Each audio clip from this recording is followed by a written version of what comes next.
Hello, ఎలా ఉన్నారు? మనం ఈరోజు చెప్పుకోబోయే టాపిక్ వచ్చేసి లాసరేషన్ రిపేర్స్. అసలు లాసరేషన్ రిపేర్స్ అంటే ఏంటిది? దాని గైడ్‌లైన్స్ ఏంటి? అండ్ ఒకవేళ సీపీసీ ఎగ్జామ్‌లో గింట ఈ క్వెషన్స్ పడితే ఎలా ఈజీగా ఎలిమినేట్ చేయాలి అనేది మనం ఈ వీడియోలో స్టెప్ బై స్టెప్ చూద్దాం. ఫస్ట్ ఆఫ్ ఆల్ లాసరేషన్ అంటే ఏం లేదు. చిన్నగా కట్ కావడం. ఇక్కడ మనం డయాగ్రామ్‌లో చూపెట్టాం కదా! ఆ విధంగా కట్ అవ్వడాన్నే మనం లాసరేషన్ అని అంటాం. అయితే ఈ లాసరేషన్ జరిగిన తర్వాత పేషెంట్ హాస్పిటల్‌కి వెళ్తే ఏం చేస్తారు? దానికి క్లోజర్స్ ఏస్తారు. Closures means sutures, adhesives. Adhesives అంటే మీరు ఎప్పుడైనా గుర్తుంచుకోండి, బ్యాండేజెస్ అవి. కన్‌ఫ్యూజ్ కాకండి. అదేదో వర్డ్ అని. Just bandages. బ్యాండేజెస్ అనేది మాత్రం కూడా గుర్తుంచుకోండి. అయితే ఈ కట్ జరుగుతుంది కదా! ఎంత డీప్ లేయర్స్ జరుగుతదో దాన్ని బేస్ చేసుకొని మనకిక్కడ 3 టైప్స్ ఆఫ్ రిపేర్స్‌గా డివైడ్ చేసింది. అవి ఏంటి అని అంటే ఫస్ట్ ఆఫ్ ఆల్ వచ్చేసి సింపుల్ రిపేర్, అండ్ నెక్స్ట్ వచ్చేసి ఇంటర్మీడియట్ రిపేర్, తర్వాత కాంప్లెక్స్ రిపేర్.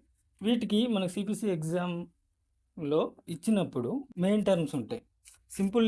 సింపుల్ రిపేర్ అని చెప్పొచ్చు, సింగిల్ లేయర్డ్ అని చెప్పొచ్చు. సింగిల్ లేయర్డ్ అని చెప్పినా కూడా మనం సింపుల్ రిపేర్గా కన్సిడర్ చేసుకోవచ్చు. అదేవిధంగా ఇంటర్మీడియట్ అయినప్పుడేమో లేయర్డ్ క్లోజర్ అని ఫస్ట్ టర్మ్, సెకండ్ టర్మ్ వచ్చి one or more the deeper layers అని వర్డ్ అది, అండ్ థర్డ్ వచ్చేసి ఎక్స్టెన్సివ్ క్లీనింగ్ అని చెప్పినప్పుడు కూడా మనం ఇంటర్మీడియట్ రిపేర్స్ తీసుకుంటాం. ఇక మనకి కాంప్లెక్స్ రిపేర్ అంటే ఖచ్చితంగా exposure of bone, cartilage, tender అని పక్కా ఉండాలి. ఉన్నప్పుడు మాత్రమే మనం కాంప్లెక్స్ కోడ్ చేస్తాం. అయితే ఈ క్వశ్చన్ వచ్చినప్పుడు మనం ఫస్ట్ ఏం అబ్జర్వ్ చేయాలి క్వశ్చన్లో అంటే, ఫస్ట్ ఆఫ్ ఆల్ కాంప్లెక్సిటీ ఎంత, అది సింపులా, ఇంటర్మీడియటా ఆర్ కాంప్లెక్సా అనేది ఫస్ట్ నువ్వు ఐడెంటిఫై చేసుకో. నెక్స్ట్ అది ఎక్కడ జరిగింది, దీని సైట్ ఏంటి అనేది మనం చూసుకో. నెక్స్ట్ దీని లెంత్ ఎంత జరిగింది, ఎన్ని సెంటీమీటర్లు జరిగింది.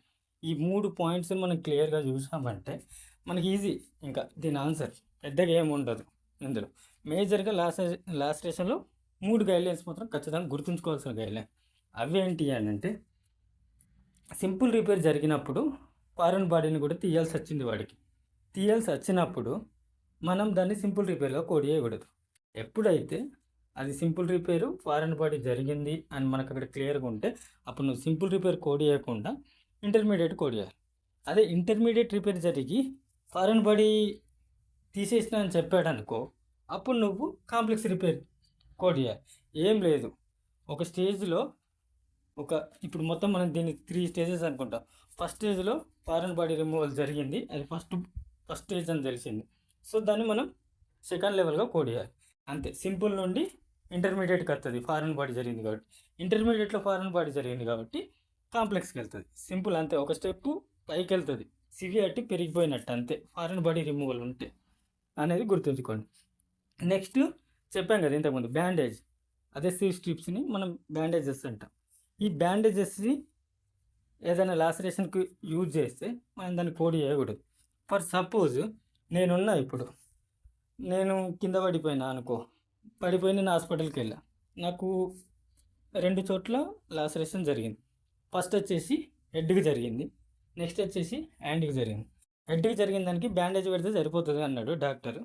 అండ్ లాసరేషన్ ఇక్కడ ఎప్పుడైతే హ్యాండ్కి జరిగిందో దానికి మాత్రం సూచర్స్ వేసాడు అనుకుంటే, ఇప్పుడు మనకు 2 కోడ్లు, 2 లాసరేషన్ జరిగినాయి కాబట్టి 2 కోడ్లు వస్తాయి అని అనుకుంటాం. కానీ 2 కోడ్లు రావు, ఒకటే కోడ్ వస్తుంది. ఎందుకు అంటే హెడ్కి ఇక్కడ యూజ్ చేసింది బ్యాండేజ్. సో మనకు క్లియర్గా గైడ్లైన్ ఉంది, బ్యాండేజ్ వాడిన లాసరేషన్కి మీరు కోడ్ ఇవ్వకూడదు అని. సో మనం ఓన్లీ సింగిల్ కోడ్ను ఇస్తే మాత్రమే సరిపోతుంది. ఇప్పుడు లాసరేషన్స్లో మనకు 3 టైప్స్ అని తెలిసింది. ప్రతి 3 టైప్స్లో ఎన్ని సైట్లుగా డివైడ్ అయింది కోడ్ అనేది చూద్దాం. సింపుల్ రిపేర్లో వచ్చేసి 2 సైడ్స్గా డివైడ్ అయినాయి కోడ్ సైడ్స్, అండ్ ఇంటర్మీడియట్లో 3 సెట్స్గా, అండ్ కాంప్లెక్స్లో వచ్చేసి 4 సెట్స్గా. ఇట్లా అంటే లొకేషన్ని బట్టి 4 సెట్స్గా అవి చేంజ్ అయిపోయాయి. అది మనకు క్లియర్గా, ఇది మనకు క్లియర్గా కాన్సెప్ట్ అర్థమైంది అంటే క్లియర్గా ఉంటుంది. ఇప్పుడు మనం ఒకటి ఎగ్జాంపుల్గా చూద్దాం. ఇక్కడ ఏం జరిగింది, ఒక పేషెంట్ వచ్చాడు, ఇంటర్మీడియట్ క్లోజర్ జరిగింది 16 సెంటీమీటర్స్, అండ్ సింపుల్ జరిగింది 3.6. 16 సెంటీమీటర్స్ వచ్చేసి ఆర్మ్కి జరిగింది, సింపుల్ వచ్చేసి మనకేడ జరిగింది, హ్యాండ్కి జరిగింది. సో మొత్తం 2 లాసరేషన్ జరిగినాయి. సో మనకు 2 కోడ్లు వస్తాయి అనేది క్లియర్. కానీ రెండిట్లో ఏది ఫస్ట్ కోడ్ చేయాలి? ఇంటర్మీడియట్ని ఫస్ట్ చేస్తావా, సింపుల్ని ఫస్ట్ చేస్తావా అనేది నువ్వు చూసుకోవాలి. అది ఏంటి, ఇక్కడ ఒక మన గైడ్లైన్ ఉంది. ఏం గైడ్లైన్ అంటే హయ్యర్ సివిఆర్టీని ఎప్పుడు కానీ మనం ఫస్ట్ కోడ్ చేయాలి. అది ఇక్కడని కాదు, డెబ్రేడ్మెంట్స్ తీసుకున్నా ఎక్కడ తీసుకున్నా హయ్యర్ సివిఆర్టీకి ఫస్ట్ కోడ్ చేసి లోయర్ సివిఆర్టీని తర్వాత కోడ్ చేయాలి. అది బేసిక్ గైడ్లైన్, ఓకేనా?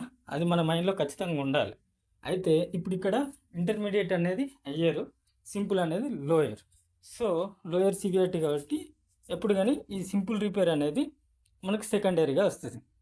ఇప్పుడు ఇందులో చూసుకుంటే నేను ఇక్కడ ఆల్రెడీ కోడ్ సెట్స్ ఇచ్చాను మీకు పక్కనే సింపుల్గా అర్థం కావాలని. సింపుల్, ఇంటర్మీడియట్, కాంప్లెక్స్ కోడ్స్ చూసుకున్నాం. మనకు ఆ రేంజ్ ఏంటో తెలుసు. ఇప్పుడు నేను అందులో చూసుకున్నా, ఏలో వచ్చేసి ఫస్ట్ ఆప్షన్లో ఉంది ఏంది, సింపుల్ రిపేర్ ఉంది.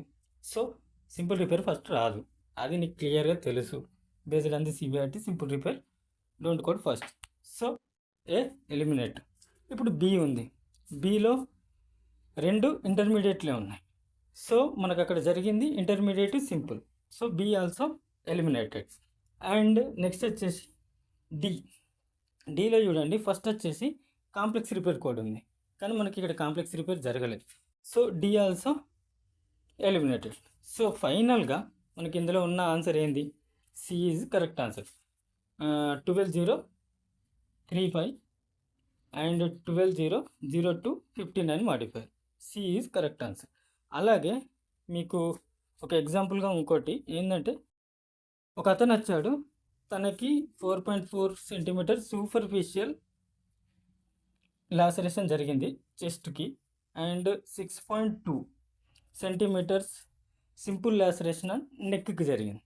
సో ఇది మీరు ఎలా కోడ్ చేస్తారు అనేది నాకు కామెంట్ బాక్స్లో ఆన్సర్ పెట్టండి. ఎలా చేస్తారు, దాన్ని ఎలా తీసుకుంటారు, ఎలా కన్సిడర్ చేస్తారు అనేది పెట్టండి, మనం డిస్కస్ చేద్దాం. అలాగే మీకు ఈ వీడియో నచ్చితే లైక్ అండ్ సబ్స్క్రైబ్ చేయడం మాత్రం మర్చిపోకండి. అండ్ మీకు ఇంకేమైనా కాన్సెప్ట్స్ మీద మాకు దీని మీద కావాలి అని అనిపించిన కంటెంట్ ఏదైతే ఉంటుందో దాన్ని నా కామెంట్ బాక్స్లో కామెంట్ చేయండి. వీలైనంత తొందరగా దాన్ని పెట్టడానికి నేను ట్రై చేస్తాను. అండ్ మీ అందరికీ తెలుసు అనుకుంటా, చాలా రోజులు నేను గ్యాప్ ఇచ్చాను వీడియోస్కి. అండ్ ఈ రోజు నుండి ఎవ్రీడే 5 PM మనది డైలీ ఒక వీడియో వస్తుంది. ఈరోజు కొంచెం లేట్గానే వస్తుంది, దానికి ఏమనుకోకండి. కాకపోతే రేపటి నుండి షార్ప్ 5 o'clock మన ఛానల్లో ఖచ్చితంగా ఒక వీడియో ఉంటుంది. దానికి నాది హామీ. మీరు ఏదైతే కామెంట్ పెడతారో దాన్ని ముందు చేయడానికి నేను ట్రై చేస్తాను. Thank you, bye bye.